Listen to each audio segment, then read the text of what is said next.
Thank you so much आप लोगों को कि इतनी देर किसी को बैठ के सुनना सबसे बड़ी बात ये होती है, क्योंकि जब वहाँ पे हम बैठ के किसी को सुनते हैं तो उतना पेशेंस रखना पड़ता है, ये मुझे लगता है। और एक्चुअली मैं 26 साल की हूँ।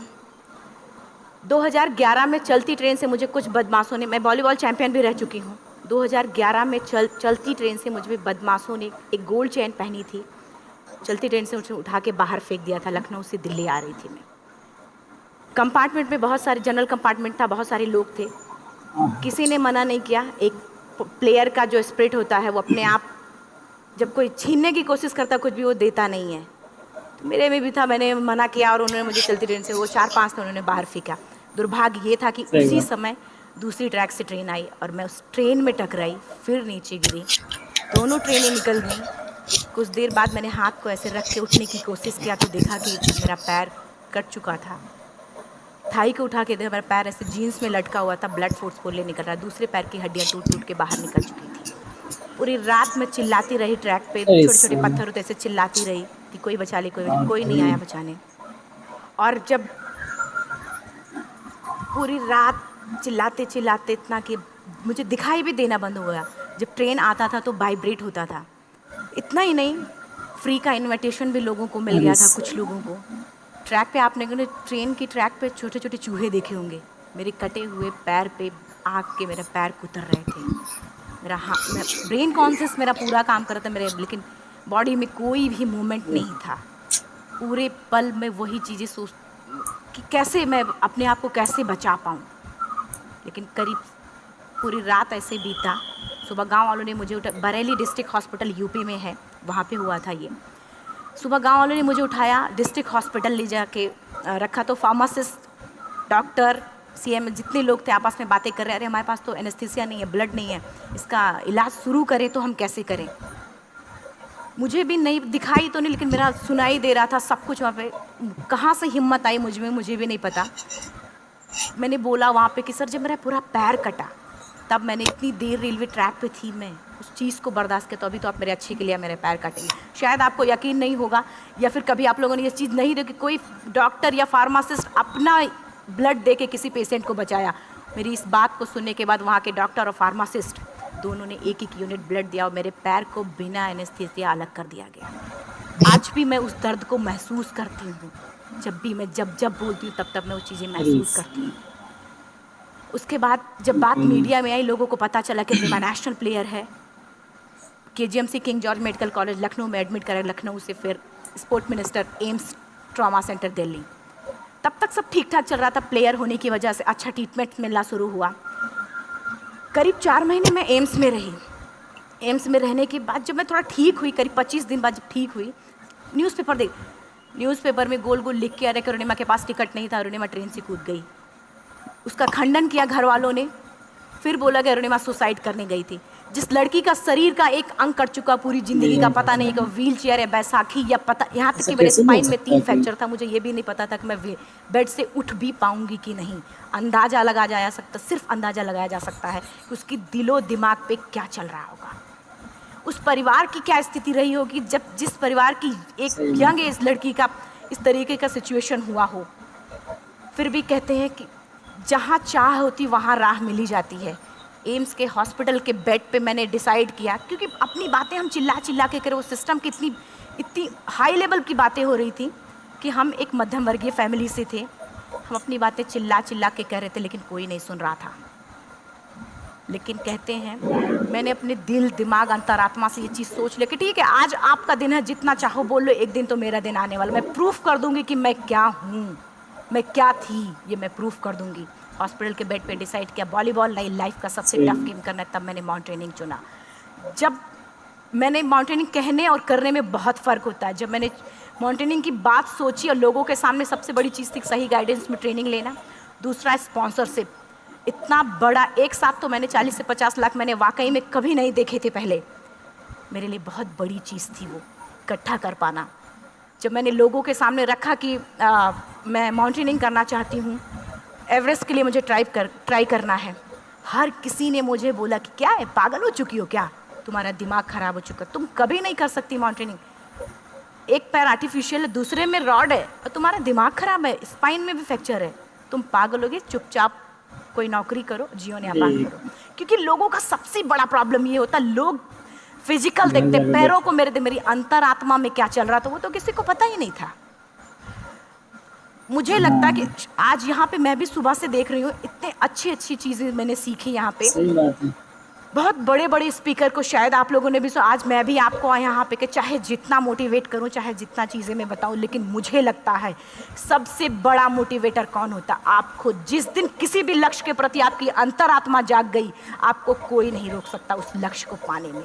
ये मैं किताब से बातें नहीं बोल रही हूँ, ये मैं एक एक पल मैंने वो, बिल्कुल सही बात है।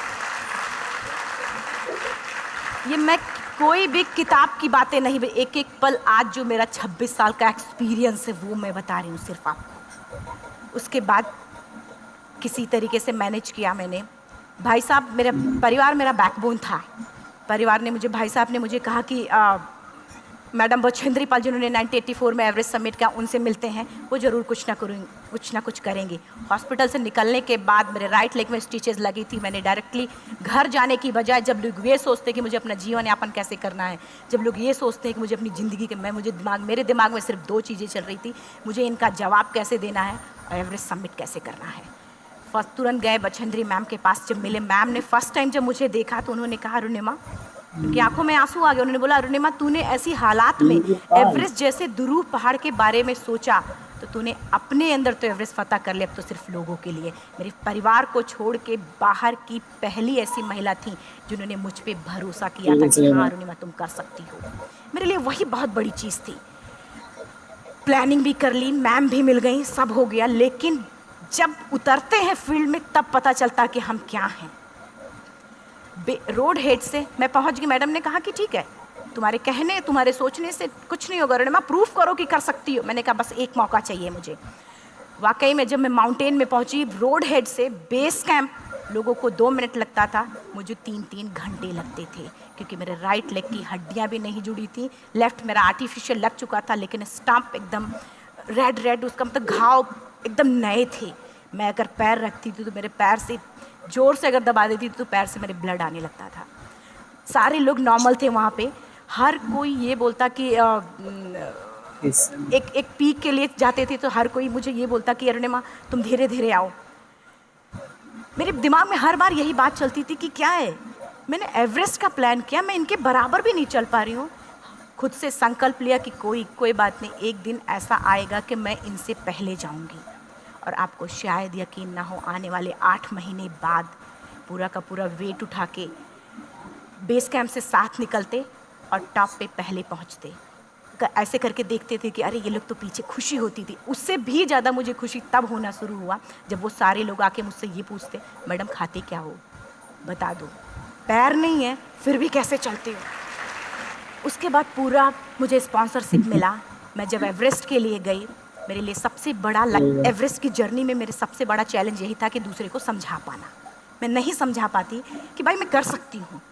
जब मैं एवरेस्ट के लिए गई, शेरपा को जब ये बात पता चला कि मेरा प्रोस्थेटिक लेग है, आर्टिफिशियल लेग है, दूसरे में रॉड, बोला नहीं ले जा सकता, इसकी वजह से तो मेरी भी जान जाएगी। मैडम ने, हमने सबने कन्विंस किया किसी तरीके से। मन वाकई में जो टीवी में हम और उसमें फ़ोटोज़ में देखते हैं ब्लू और ग्रीन आइस, हिला देने वाला होता, जितना सुंदर दिखता उतना ही हिला देने वाला होता। जब मैं हमारे ग्रुप में 6 लोग थे, रॉकी एरिया तक मैं सबसे पहले थी, लेकिन जैसे ही मैं ग्रीन और ब्लू आइस में गई, मेरा आर्टिफिशियल लेग स्लिप कर जाता था। फ्रंट पॉइंटिंग से, जब मैं फ्रंट क्रैम्पोन से फ्रंट पॉइंटिंग मारती थी, लेफ्ट से पेन होता था तब भी करते, लेकिन आर्टिफिशियल जैसे फ्रंट पॉइंटिंग मूव हो जाता, मेरा पैर ही मूव हो जाता था। शेरपा मुझे बोला नहीं हो सकता अरुणिमा, ज़बरदस्ती मत करो। मैंने कहा कुछ नहीं, ये मेरा पैर है, मैं जानती हूँ कैसे चलेगा। फाइनली 1, 2 बार, 3 बार करने, 4 बार, 5 बार होल हो जाता था। आइस थोड़ा टूट के निकलता था तो मैं वहाँ पैर रख के जाती थी। कैंप 3 तक ठीक था, प्रॉपर एक्लिमेटाइज किया अपने आप। कैंप 3 तक जनरली गए। बात जब कैंप 3 के ऊपर की होती है, साउथ कोल समिट, अच्छे माउंटेनियर, अच्छे दिलेर के हौसले धरे के धरे तब रह जाते हैं जब अपनी आंखों के सामने किसी को मरता देखता है, और दिमाग में बात, जब जिसको डिसीजन मेकिंग, और जब दिमाग में बातें जब ये आने लगती हैं कि अरे जिस चीज़ के लिए हम जा रहे हैं उसी चीज़ के लिए आदमी मर रहा है, इसी चीज़ के लोग लिए मर चुके हैं। रात में क्लाइंबिंग, ज़्यादा से ज़्यादा माउंटेनिंग रात में की जाती है क्योंकि वेदर शांत होता है। जब मैं रात में निकली साउथ कोल से, कैंप 4 से, मेरी हेडलाइट जिधर ही हेडलाइट जा रही थी उधर ही डेड बॉडीज़ मुझे नज़र आ रही थी। मेरे रोंगटे खड़े हो रहे थे, मुझे समझ में नहीं आ रहा था कि मैं करूं तो क्या करूं। इतना ही नहीं, मैं जिस रोप में थी उसी रोप में जब मैं आगे जा रही हूँ और एक बांग्लादेशी, उनका हाथ हल्का हल्का ऐसे हिल रहा, मुंह से आवाज़ आ रही थी। मैं एक्सप्लेन नहीं कर सकती मुझे कितना डर लग रहा था। बार बार ये बार बार मन में आती, इसका ऑक्सीजन ख़त्म हुआ है, ये मर चुका है लास्ट सिचुएशन में, और हम कुछ नहीं कर पा रहे हैं, क्या करें। उसके बाद मैंने 10 से 15 मिनट सिर्फ मैं वहाँ खड़ी रही। मैंने सिर्फ इतना बोला कि अगर आप सभी में से सभी ने एवरेस्ट सबमिट कर लिया तब तो ठीक है, अगर नहीं सबमिट किया है मैं सबके लिए एवरेस्ट सबमिट करूँगी और जिंदा वापस जाऊँगी। क्योंकि जैसा हम सोचते हैं हमारी बॉडी उसी तरीके से जनरेट करना शुरू करती है। मैंने डेड बॉडी, क्योंकि जा ही नहीं सकते थे किनारे से, उसी रोप में वो एंकर है, डेड बॉडी को लांगी और लांग के जाना शुरू किया। हिलेरी स्टेप साउथ समिट के करीब जब मैं खुद पहुंची, मेरे शेरपा ने एक जोर से झटका मुझे दिया कि अरुणिमा वापस चलो, तुम्हारा ऑक्सीजन ख़त्म हो रहा है। हिलेरी स्टेप के बाद एवरेस्ट समिट है, थोड़ा चलने के बाद एवरेस्ट समिट है। अगर कोई आपसे ये बोले, आप अपने टारगेट के इतने करीब हो, अगर कोई आपसे ये बोले कि अरुणिमा वापस चलो, कैसा लगता है? मैंने भी यही बोला, सर क्या बोल रहे हो आप, मैं नहीं जाऊँगी वापस। बोले अरुणिमा ज़िंदगी रही, दोबारा ट्राई करना और एवरेस्ट समिट हो जाएगा दोबारा तुम्हारा। मैंने कहा नहीं, ये आप ज़िंदगी में गोल्ड चांस बार बार नहीं आते, लाइफ में कभी कभी आता है, ये आपके ऊपर आता, आप उसको पकड़ के रखते हो या फिर छोड़ देते हो। मैं अपना गोल्ड चांस कभी नहीं, क्योंकि मैं जानती थी मुझे स्पॉन्सरशिप बहुत मुश्किल से मिला, एक बार अगर मैं छोड़ देती दोबारा मुझे कभी नहीं मिलता। मैं बहुत अच्छी तरीके से जानती थी। मेरा फाइनली मुझे बछेंद्री मैम ने भी एक बार बात समझाई थी, मेरी माँ ने मुझे एक बात बताया था कि लाइफ में कभी कभी सिचुएशन ऐसी आती है जब सिर्फ आप अकेले होते हो, डिसीजन सिर्फ आपको लेना होता है। जहाँ पे भी होना, खड़े होकर हल्का सा पीछे मुड़कर देखना और ये सोचना कि आप एक एक कदम चल के यहाँ तक पहुँचे हो, सिर्फ अपना एक कदम आगे बढ़ाना, तुम देखना कुछ देर बाद तुम टॉप पे होगी। मेरे दिमाग में उनकी बातें वीडियो की तरह चल रही थी और सिर्फ एवरेस्ट का टॉप चल रहा था। मैंने शेरपा को पहले कन्विंस करने की कोशिश की कि भाई चल, कुछ नहीं होगा भाई चल। फाइनली जब वो नहीं माना, मैंने एक कदम आगे बढ़ाया, डिसीजन लिया कि नहीं, जाना ही जाना है। आगे बढ़े, करीब 1 से 1.5 घंटे बाद मैं टॉप पे थी। जा रूम में जा। और इतना ही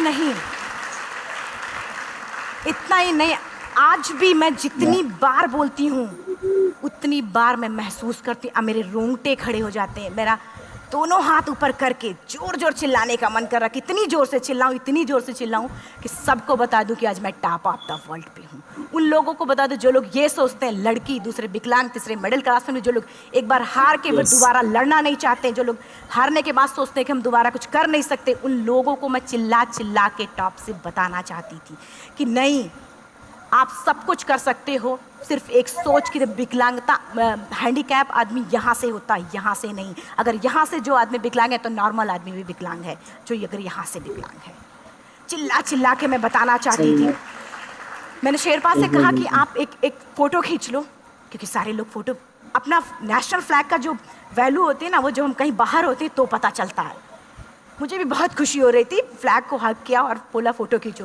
बोला पागल हो गई है, तेरा ऑक्सीजन कभी भी ख़त्म हो जाएगा, नीचे चल। नहीं, फ़ोटो खींच लो। फ़ोटो खींचा उसने। वो तो अगली बार इतना तेज गुस्सा हुआ, मैंने उसको बोला कि भाई वीडियो भी बना ले। 8848 की हाइट पे ऑक्सीजन ख़त्म हो रहा है, आज हम भी हंस रहे हैं आप लोगों के साथ क्योंकि यहाँ पूरा ऑक्सीजन है। और 8848 की हाइट पे जब मुझे शेरपा, कोई भी शेरपा को बोलेगा भाई वीडियो बना, तो परेशान हो जाएगा, पागल हो चुकी, कि तुम मर जाए, यहाँ मैं जा रहा हूँ नीचे। मैंने कहा नहीं, कुछ नहीं होगा, आप बनाओ वीडियो। किसी तरीके से मैं 4-5 पेयर बैटरी रख के लेके गई कि डिस्पोजल कैमरा, एक अलग कैमरा, कि मतलब एक नहीं काम करेगा तो दूसरा करेगा, प्रॉपर प्लानिंग से। शायद आप लोग भी सोचो कि वाकई में लड़की को इतना बड़ा रिस्क लेने की क्या ज़रूरत थी, कि ज़िंदगी कभी भी जा सकती थी इसकी। लेकिन मैंने वो रिस्क लिया क्यों? क्योंकि मैं चाहती थी, कहीं ना कहीं से मेरे भी दिमाग में ये बात आ चुका था कि मैं जिंदा वापस ना जाऊं। मैं चाहती थी कि अगर मैं जिंदा ना जाऊं तो ये वीडियो मेरे इंडिया, शेरपा से मैंने यही बात बोली ये वीडियो अगर मैं ज़िंदा नहीं जाती, ये वीडियो मेरे इंडिया पहुंचा देना, मेरे यूथ तक चला जाएगा, क्योंकि मैं चाहती थी कि 11 अप्रैल 2011 को मेरा एक्सीडेंट हुआ, 21 मई 2013 10:55 पे मैं टॉप ऑफ द वर्ल्ड पे थी। ऑलमोस्ट 1 से 2 साल के अंदर कैसे यहाँ से मैंने ये चीज़, मैंने कभी भी कामयाब होने के, मेरी वो ज़िंदगी बन चुकी थी, मेरा जुनून बन चुका था, मेरा पैशन मेरा जिद बन चुका था। वो मेरा सोते उठते बैठते सिर्फ मुझे एवरेस्ट दिखाई जाए। और मुझे लगता है किसी को भी अगर अपना लक्ष्य पाना है तो यहाँ से अगर वो पागलपन जब तक नहीं आएगा तब तक नहीं होगा। वो फाइनली उसने वीडियो बनाया। आप बोल रहे फटाफट रोनिमा नीचे भागो। जब मैं टॉप पे थी तो कुछ लोग और भी थे, लेकिन 10:55 पे मैंने एवरेस्ट समिट। 11 बजे के बाद अगर कोई अटैम्प्ट करने की कोशिश करता है तो सुसाइड अटैम्प्ट बोलते हैं। जैसे ही मैं नीचे चलना शुरू की, मैंने कहा भाई हाँ चल नीचे चलते हैं। ज़्यादा से ज़्यादा मौतें नीचे आते वक्त होती हैं एवरेस्ट पे। जब मैं नीचे आ रही हूँ, थोड़ा दूर ही मैं नीचे चली थी, मेरा ऑक्सीजन पूरी तरीके से ख़त्म। सिर्फ अंदाज़ा लगाया सकता है कि जब ऑक्सीजन ख़त्म हुआ क्या परिस्थिति रही होगी। मैं ऐसे नीचे गिर गई और शेरपा मुझे बोल रहा कि रोनिमा मुझे यकीन नहीं था कि तू एवरेस्ट समिट कर पाएगी, लेकिन फिर भी तूने किया। मैं चाहता हूँ कि रोनिमा जिंदा चल, तू वापस उठ, खड़ी हो। मुझे खड़ा करने की वो कोशिश कर रहा था बार बार, मैं खड़ी नहीं हो पा रही थी। वाकई में दम ही नहीं था। लेकिन फिर भी कहते हैं कि जैसे हमारे नियम होते हैं वैसे ऊपर वाले के भी नियम हैं। उसकी लिस्ट में जब मेरा नाम नहीं है तो वो मुझे नहीं ले जा सकता। अगर दूसरी चीज़, मेरा कॉन्सेप्ट एकदम क्लियर हो चुका था। जब रेलवे ट्रैक पे मैं थी, रेलवे ट्रैक पे 7 घंटे में पड़ी थी, 49 ट्रेन अप डाउन हुई थी, तो मेरा कॉन्सेप्ट एकदम क्लियर हो चुका था। इसका मतलब है कि ऊपर वाले ने अगर मुझे कुछ बचाया है तो कुछ ना कुछ इतिहास रचने के लिए बचाया है। मैंने पॉजिटिव तरीके से सोचा। और उसी समय एक ब्रिटिश क्लाइंबर नीचे से ऊपर आ रहा था और उसके पास 2 ऑक्सीजन, तो उसने एक को वहीं फेंका और दूसरे को लेके नीचे जाना शुरू किया, क्योंकि वेदर ख़राब था। मेरा शेरपा मुझे एंकर किया और जाने लगा नीचे, और वो फटाफट उसको लेके आए, मुझे लगाया। उसने बोला रोनिमा तू बहुत लकी है कि तुझे यहाँ पे ऑक्सीजन मिला है। वाकई में ऊपर वाला भी चाहता है कि तू जिंदा रहे।